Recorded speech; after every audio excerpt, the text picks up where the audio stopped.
Hakim-Hakim pasal 8 ayat 1 sampai 35. Hakim-Hakim pasal 8 ayat 1 sampai 3. Lalu berkatalah orang-orang Efraim kepada Gideon, "Apa macam perbuatanmu ini terhadap kami? Mengapa engkau tidak memanggil kami ketika engkau pergi berperang melawan orang Midian?" Lalu mereka menyesali dia dengan sangat. Jawabnya kepada mereka, "Apa perbuatanmu dalam hal ini jika dibandingkan dengan kami? Bukankah pemetikan susulan oleh suku Efraim lebih baik hasilnya daripada panen buah anggur kaum Abiezer? Allah telah menyerahkan kedua raja Midian itu, yakni Oreb dan Zeb, ke dalam tanganmu. Apa yang telah dapat kucapai jika dibandingkan dengan kamu?" Setelah ia berkata demikian, maka redalah marah mereka terhadap dia. Hakim-Hakim pasal 8 ayat 4 sampai dengan 35. Orang Midian dikalahkan, raja-rajanya dibunuh. Ketika Gideon sampai ke sungai Yordan, menyeberanglah ia dan ke-300 orang yang bersama-sama dengan dia, meskipun masih lelah minum namun mengejar dia. Dan berkatalah ia kepada orang-orang Sukot, "Tolong berikan beberapa roti untuk rakyat yang mengikuti aku ini, sebab mereka telah lelah dan aku sedang mengejar Sebab dan Salmuna, raja-raja Midian." Tetapi jawab para pemuka di Sukot itu, "Sudahkah Sebah dan Salmuna itu ada dalam tanganmu, sehingga kami harus memberikan roti kepada tentaramu?" Lalu kata Gideon, "Kalau begitu, apabila Tuhan menyerahkan Sebah dan Salmuna ke dalam tanganku, aku akan menggaruk tubuhmu dengan duri padang gurun dan onak." Maka berjalanlah ia dari sana ke Penuel dan berkata demikian juga kepada orang-orang Penuel. Tetapi orang-orang itu pun menjawabnya seperti orang-orang Sukot. Lalu berkatalah ia juga kepada orang-orang Penuel, "Apabila aku kembali dengan selamat, maka aku merobohkan menara itu." Sementara itu Sebah dan Salmuna ada di Karkor bersama-sama dengan tentara mereka.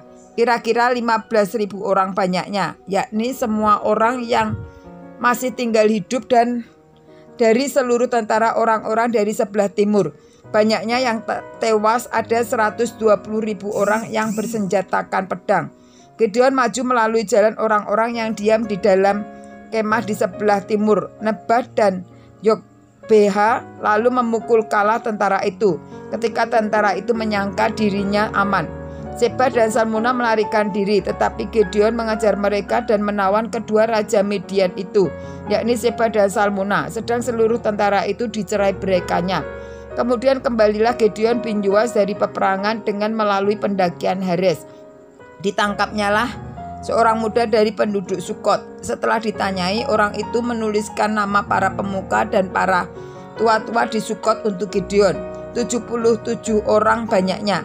Lalu pergilah Gideon kepada orang-orang Sukot sambil berkata, "Inilah Sebah dan Salmuna yang karenanya kamu telah mencela aku dengan berkata, 'Sudahkah Sebah dan Salmuna itu ada dalam tanganmu, sehingga kami harus memberikan roti kepada orang-orangmu yang lelah itu?'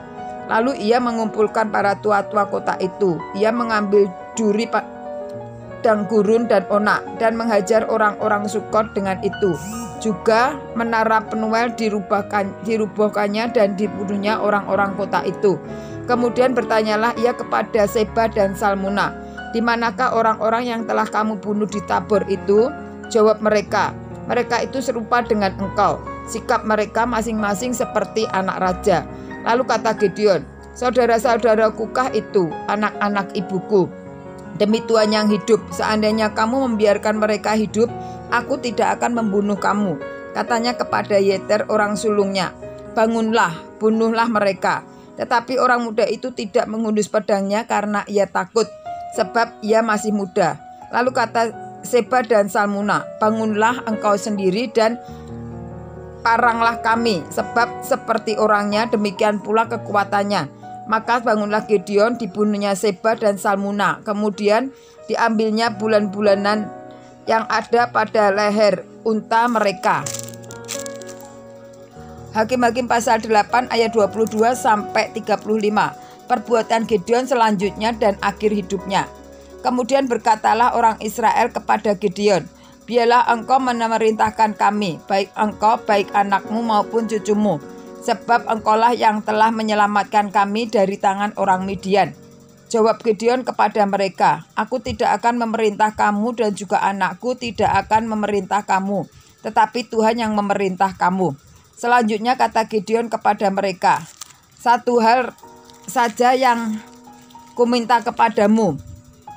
Baiklah kamu masing-masing memberikan anting-anting dari jarahannya, karena musuh itu beranting-anting emas, sebab mereka orang Ismail. Jawab mereka, kamu mau memberikannya kepada dengan suka hati. Dan setelah dihamparkan sehelai kain, maka masing-masing melemparkan anting-anting dari jarahannya ke atas kain itu. Adapun berat anting-anting emas yang dimintainya dan ada 1.700 sikal emas, belum terhitung bulan-bulanannya, perhiasan telinga dan pakaian kain ungu muda yang dipakai oleh raja-raja Midian, dan belum terhitung kalung rantai yang ada pada leher unta mereka. Kemudian Gideon membuat efod dari semuanya itu dan menempatkannya di kotanya, di Ofra. Di sanalah orang Israel berlaku serong dengan menyembah efod itu. Inilah yang menjadi jerat bagi Gideon dan seisi rumahnya. Demikianlah orang Midian tunduk kepada orang Israel dan tidak dapat menegakkan kepalanya lagi. Maka amanlah negeri itu 40 tahun lamanya pada zaman Gideon.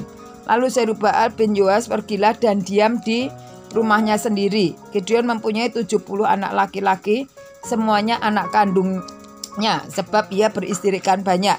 Juga gundiknya yang tinggi di Sikem melahirkan seorang anak laki-laki baginya. Lalu ia memberikan nama Abimelek kepada anak itu.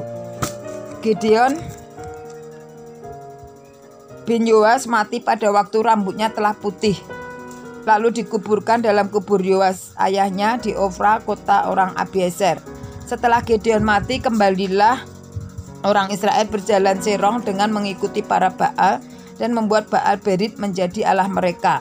Orang Israel tidak ingat kepada Tuhan Allah mereka yang telah melepaskan mereka dari tangan semua musuhnya di sekelilingnya. Juga tidak menunjukkan terima kasihnya kepada keturunan Yerubbaal. Gideon seimbang dengan segala yang baik yang telah dilakukannya kepada orang Israel.